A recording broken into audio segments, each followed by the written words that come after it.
Le choix de Dakar parce que, comme je l'ai dit tantôt, nous sommes déjà basés à Dakar et le Sénégal, en termes de leadership sur les questions de santé, de vaccination est indéniable. Donc pour nous, terminer notre campagne de 33 jours pour redynamiser la vaccination, la tenir à Dakar est pour nous un tremplin pour justement, avec les universités qui sont présentes, d'avoir une représentation de la sous-région à Dakar et saisir cette opportunité de la Journée mondiale des droits de l'enfant pour poser le débat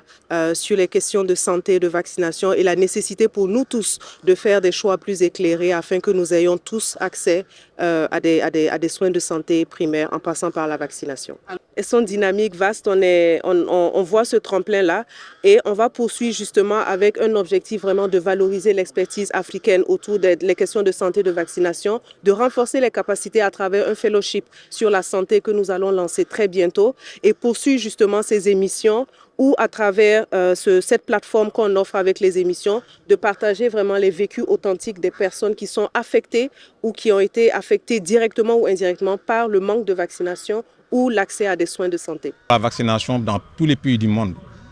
cible d'abord effectivement les enfants. Parce qu'effectivement, à la naissance,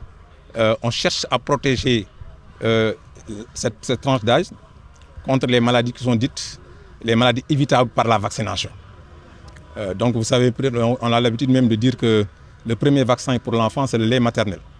Donc on encourage juste la demi-heure qui suit l'accouchement que la maman puisse donner le lait maternel qui contient des anticorps qui protègent son enfant.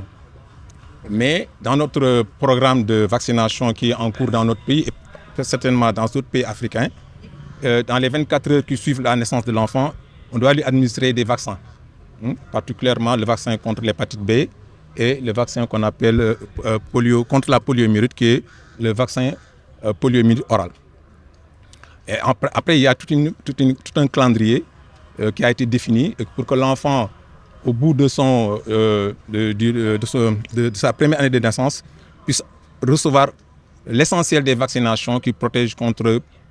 13 maladies ici encore au Sénégal et certainement dans certains pays africains.